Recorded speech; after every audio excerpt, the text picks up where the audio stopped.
Secretary of State John Kerry meets with NATO allies in Europe. Their talks on the first day of the foreign ministers' meeting focused on the crisis in Ukraine and the end of the NATO mission in Afghanistan.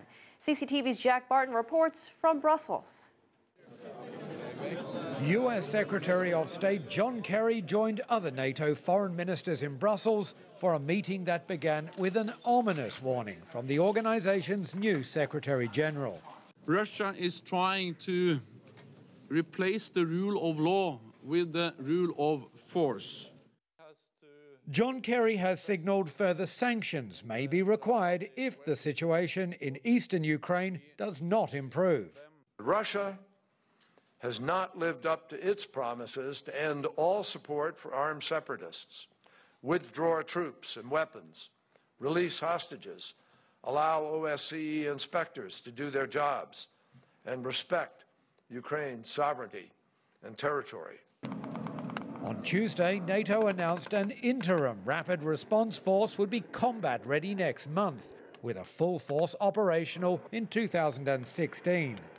The so-called Spearhead Group is designed to bolster confidence amongst NATO members in Eastern Europe.